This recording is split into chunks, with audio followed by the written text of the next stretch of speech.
कुछ साल वर्ष पहले यहाँ पर दर्जनों लोग डूबे थे और नहीं बनने के कारण यहाँ पर अधिकारियों, जनप्रतिनिधियों के और शोषणकर्ताओं के तालमेल से प्रति वर्ष यहाँ पर प्रतिदिन लाखों रुपए का अवैध वसूली किया जाता है, जिससे लोग इधर उधर पार करते हैं और दोनों जिला के लोगों को आर पार जाने में काफ़ी परेशानी होती है।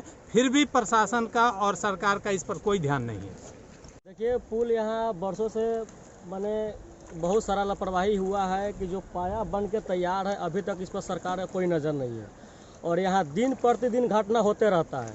अब बताइए कि अभी आप देख रहे हैं कि जितना बाढ़ आया है, अभी मानिए कि किसी को भी तबीयत अगर ख़राब होता है, उसको अगर मोतिहारी ज़िला में हॉस्पिटल में तबीयत ख़राब होगा, इलाज कराने के लिए ले जाने के लिए बहुत सारा कठिनाई है। लेकिन अभी की जो स्थिति है, एक भी आदमी नहीं जा सकता। अब सोचिए कि क्या होगा। जनता सरकार बनाती है, वोट जनता का है और सरकार इस पर सुन नहीं रहा। कितना बार हम लोग इसके लिए अनशन धरना भी दिए थे, लेकिन अभी तक इस पर कोई सुनवाई नहीं है। जो भी चीज़ है कहीं भी नहीं, यहाँ रोड है न सड़क है।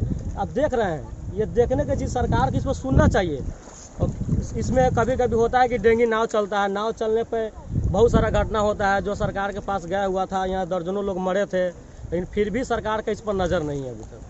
चंपारण और सीतामढ़ी को जोड़ने वाली ये जो डाइवर्सन बनी थी और पुल का निर्माण अभी तक नहीं हो पाया है, इस पे क्या?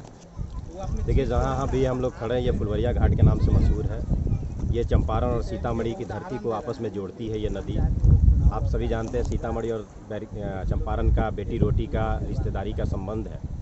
और जहाँ तक एक व्यक्ति होने के नाते, एक इंसान होने के नाते मेरा कहना है, ये सरकार की सबसे बड़ी विफलता को दर्शाता है कि आप दो जिलाओं को नहीं जोड़ पा रहे हैं।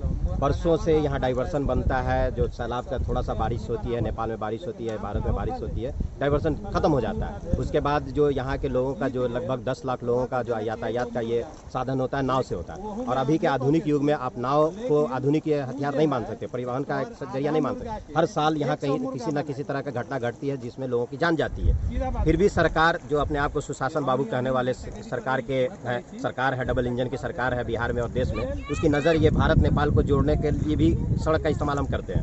आपको पता होना चाहिए, इसी सड़क से होकर लोग नेपाल की तरफ भी जाते हैं। तो इससे एक तरह से समझे तो ये दो देशों को जोड़ने वाली नदी भी है, संबंध है हमारा। लेकिन फिर भी हर साल इसी तरह का होता है, डाइवर्सन बनता है, डाइवर्सन टूट जाता है। और जो यहाँ के लोकल जनप्रतिनिधि हैं, वो इसके तरफ इसलिए निष्क्रिय हैं कि इस नदी के सहारे, इस बारिश के पानी के सहारे, डाइवर्सन टूटने के सहारे उनका लाखों रुपये का रेवेन्यू जो है, जो सरकार के खाते में जाना चाहिए, उनके व्यक्तिगत खाते में जाता है। हर साल तरह तरह के यहाँ पे वो लोग काम करते हैं और जिससे है आम पब्लिक को, आने जाने वाले पब्लिक से पैसा तहसीलते हैं। किसी से 20, किसी से 50, किसी से 100। कभी कभी रास्ता ना होने की वजह से हमारे और आपके जैसे परिवार के लोग, जो कम पूंजी वाले लोग हैं, जो चंपारण में चिकित्सा के लिए जाना चाहते हैं या सीतामढ़ी जिला में जाते हैं, वो बीच रास्ते में ही रह जाते हैं। इसलिए मैं खुले लफ्ज़ों में ये कहूँगा कि बिहार सरकार की नाकामी को दर्शाता हुआ ये फुलवरिया की नदी में बहता हुआ पानी है। और मुझे पूरी यकीन के साथ मैं इस बात को कह रहा हूँ कि आने वाले चुनाव 2020 में ये पानी